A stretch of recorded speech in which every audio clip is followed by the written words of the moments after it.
Bismillahirrahmanirrahim. Jalan-jalan ke Pulau Lombok. Kesananya naik kapal selam. Kalau ada yang mengucapkan salam, harap dijawab dengan penuh lantang dan bertenaga.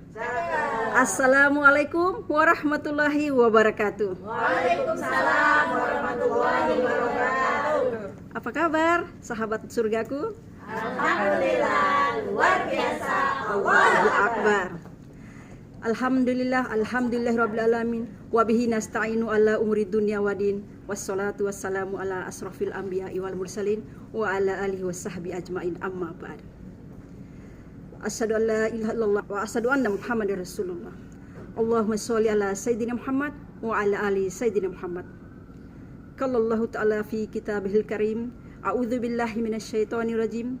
Ya ayyuhalladzina amanu taqullaha haqqa tuqatih wa la tamutunna illa wa antum muslimun. Sahabat surgaku, bersyukur kepada Allah dengan mengucapkan alhamdulillahirabbil alamin atas segala nikmat yang kita rasakan pada hari ini, nikmat iman, nikmat Islam, nikmat kesehatan dan nikmat kesempatan sehingga kita dapat berkumpul di sini bertalabul ilmi bersama. Semoga apa yang kita lakukan mendapatkan penerimaan terbaik di sisi Allah Subhanahu wa taala. Amin.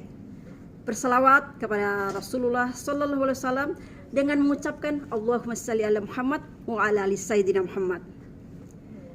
Sahabatku semuanya, apakah hari ini masih sedang berpuasa? Puasa insyaallah. Alhamdulillah. Kira-kira kenapa saudaraku semuanya berpuasa? Karena perintah Allah. Perintah Allah. Apakah Allah itu memerintahkan tanpa maksud? Ada maksudnya. Pasti ada maksudnya. Kira-kira kenapa Allah itu menurunkan syariat puasa? Apa pentingnya puasa buat kita manusia? Padahal puasa itu kan membuat kita lapar, haus. Apa Allah itu ingin menyiksa kita dengan perasaan lapar seharian? Apa ingin menyiksa kita dengan perasaan haus seharian? Tidak. Lantas apa keinginan Allah? Kenapa Allah menginginkan menurunkan syariah puasa pada hari Senin di bulan Sya'ban pada tahun kedua Hijriah? Ketika ada orang bertanya demikian, maka Al-Quran menjawab dalam surah Al-Baqarah ayat 183, A'udzubillahi minasyaitonirrajim. Ya ayyuhalladzina amanu kutiba alaikumusyiyamu kama kutiba alal ladzina min qablikum la'allakum tattaqun. Jadi syariat puasa itu diturunkan agar kita meningkat takwanya. Yang dipanggil tadi ya ayyuhalladzina amanu, wahai orang-orang yang beriman, bukan orang Islam. Karena berbeda konsepnya orang Islam dan orang beriman. Orang Islam belum tentu dia beriman, tetapi orang beriman sudah pasti dia berislam. Jadi Allah karena rasa kasih dan sayangnya, Allah yang Maha Rahim menyayangi kita, mengasihi kita agar kita meningkat takwanya. Lalu apa gunanya takwa itu dalam kehidupan kita sehari-hari? Dan apa itu takwa? Ada yang tahu takwa itu apa? Penyerahan diri Penyerahan diri? kepada Allah Subhanahu wa Ya, secara singkatnya takwa itu adalah kumpulan dari karakter moral, kumpulan dari sikap-sikap positif kita. Jadi Allah menginginkan kita meningkat keimanannya, meningkat ketakwaannya untuk kehidupan kita mencapai kebahagiaan, mencapai ketenangan. Karena fitrahnya kita manusia itu ingin pada jalan kebenaran, ingin pada kebahagiaan, ingin kepada kesuksesan. Maka Allah latih diri kita ini di bulan puasa. Bulan puasa, bulan Ramadan ini sengaja didesain oleh Allah untuk melatih kita. Nanti 11 bulan kemudian kita akan terapkan dalam kehidupan kita. Lantas bagaimana puasa itu melatih diri kita sehingga kita menjadi insan yang bertakwa? Takwa tadi kita katakan kumpulan dari karakter moral, kumpulan dari sifat-sifat yang baik. Sifat yang baik, sifat yang khair, itu contohnya jujur. Sebelumnya mungkin saja kita kurang jujur. Sebelumnya kita bisa saja kurang disiplin, tapi di dalam bulan puasa ini kita dilatih jujur. Contoh, ketika kita berpuasa di dalam kamar sendirian, apa ada orang yang tahu kalau kita makan? Nggak ada yang tahu, hanya Allah yang tahu. Nah, karena kita yakin bahwa Allah itu melihat kita, maka kita jujur pada diri sendiri. Bisa saja kita anggap saja Allah tidak ada. Tetapi karena puasa menjadikan benteng takwa itu sebagai perisai. Asyamu junnah. Jadi puasa itu sebagai benteng. Ketika kita ingin berbohong, kita teringat kita puasa. Saya puasa, nggak boleh bohong. Ntar batal puasa saya atau ntar berkurang pahala puasa saya. Jadi puasa di situ berguna untuk melatih diri kita berkata jujur. Saudaraku, di dalam diri kita ini Allah ilhamkan ada namanya takwa, ada namanya fujur. Fa'alhamaha fujuraha wa taqwaha. Itu surat As-Samsi ayat 8. Allah ilhamkan ada sifat takwa, ada sifat fujur. Kalau di takwa tadi ada sabar, maka di sifat fujur ini ada amarah.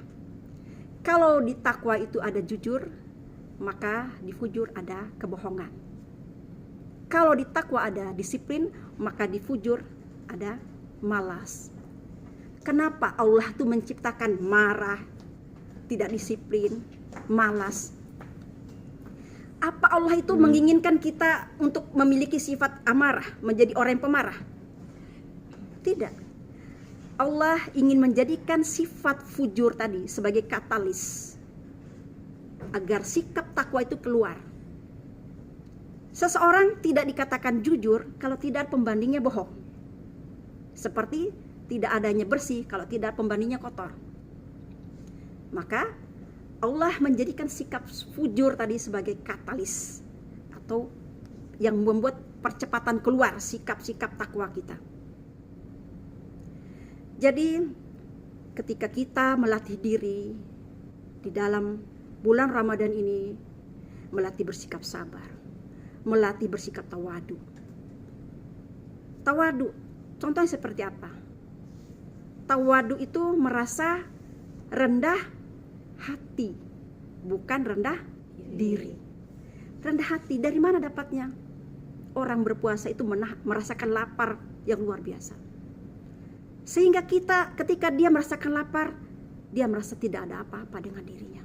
Semua nikmat yang dia rasakan selama ini, makan yang enak, tidur yang enak, pergaulan suami istri yang enak, ternyata itu adalah pemberian Allah. Tidak ada suatu kuasa pun dalam dirinya untuk menciptakan rasa nikmat itu, hanya datangnya dari Allah.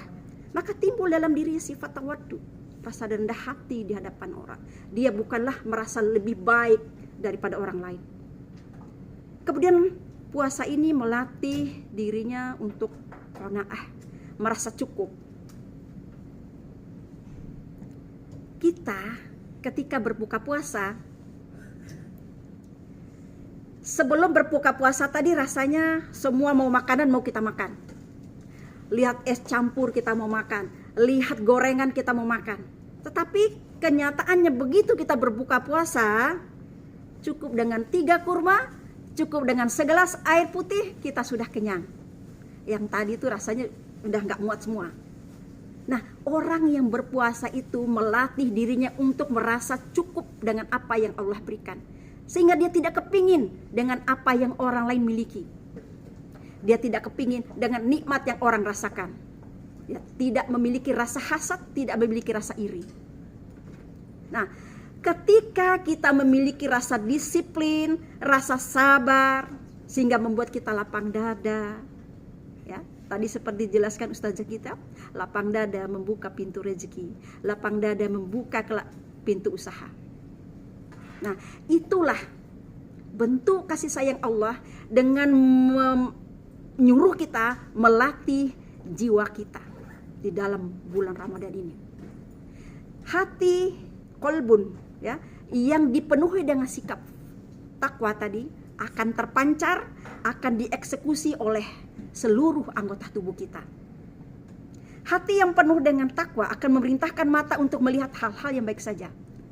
Ketika mata ingin melihat hal yang tidak mulia, tidak bagus, hati yang takwa akan memberi sinyal, jangan.